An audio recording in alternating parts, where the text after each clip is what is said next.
Hey, what is up, everybody? This is Stevie Breach coming to you. This is the Road is Jericho, epic stories and rare matches from Y2J. This is the DVD that came out just a few months ago. I picked this up in the WWE shop. Unboxing that I did the other day with a great deal from Wrestling DVD News with the 20% off sale off of WWE shop. The Road is Jericho is the follow-up to Breaking the Code, Behind the Walls of Chris Jericho. I think this was the 2010, it might have been 2011 release. Really, really good. Packed full of the best of Chris Jericho, the first documentary that they did. Now, this isn't a documentary release from Chris Jericho. This is sort of one of those ones with a little bit of talking, and then a match, and then a little bit of talking, and then a match. Not my favorite style of ones that came out, but, you know, Breaking the Code, Behind the Walls of Chris Jericho was so good that I'm thinking this could be a really good release from them. Chris Jericho there on the front, opening up. There he is, making his WWE debut when he... this was the cover of the WWF magazine that came out. This was him arriving at Titan Towers, him hopping out of the limo. You know, him making the jump from WCW to WWF at the time was a really big deal, even though he was sort of like the fan superstar. He wasn't sort of regarded as, I don't want to use my words wrong, but it wasn't like he was one of the most over wrestlers in the world. But people knew that he was really, really good. And WCW never really gave him a spotlight to really show how great he was. He really, really got over in WCW, and then they just didn't really want to use him anymore. It was a really weird situation. I don't know the best way to put it. He is a really good wrestler, but he wasn't Hogan, he wasn't Piper, he wasn't Nash or Hall.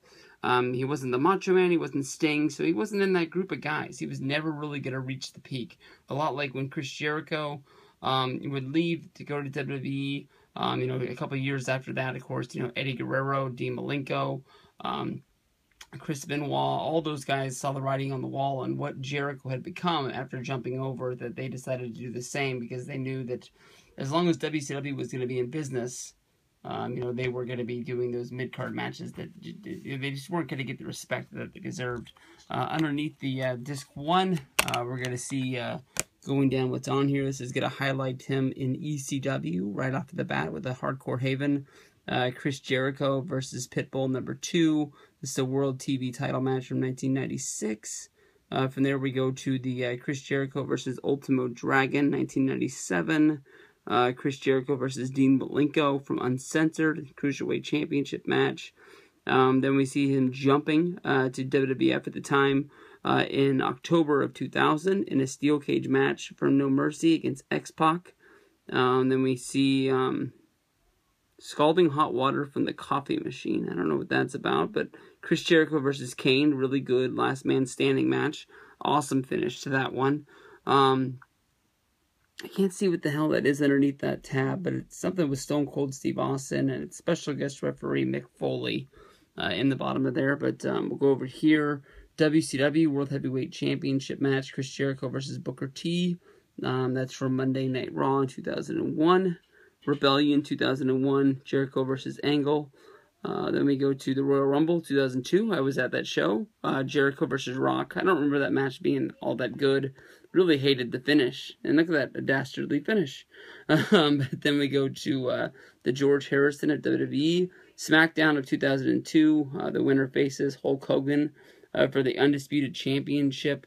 And he has to lose that match, I'm pretty sure. Jericho versus Triple H.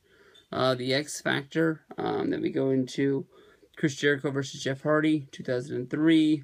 Injury prone. Why is he injury prone? I don't remember Jericho ever really having a bad injury in his career. But Jericho versus Edge in 2005. Last Man Standing versus Shawn Michaels. Of course, that was the awesome, awesome feud. That's one that really can deserve one of those rivalries. I don't think people really remember how great Michaels versus HBK was unless they really were watching at the time and really lived it. But man, that was a kid feud. Jericho versus Cena, 2008, street fight for the World Heavyweight Championship. Mask versus Intercontinental Championship, the Bash 09. I was lucky enough to be at that show as well here in Sacramento, California.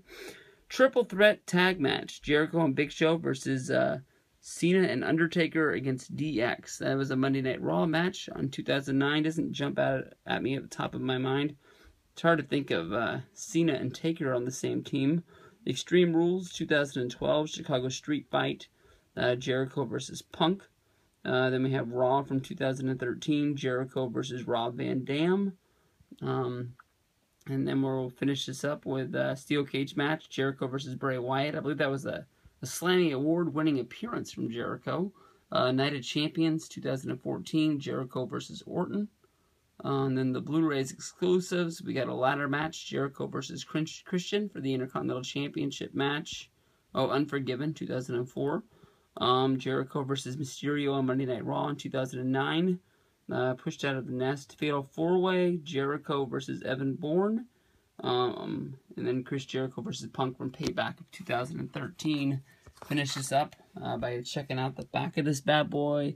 The Road is Jericho, Chris Jericho, Y2J, ECW, WCW, WWE, Ever Again. There's the back.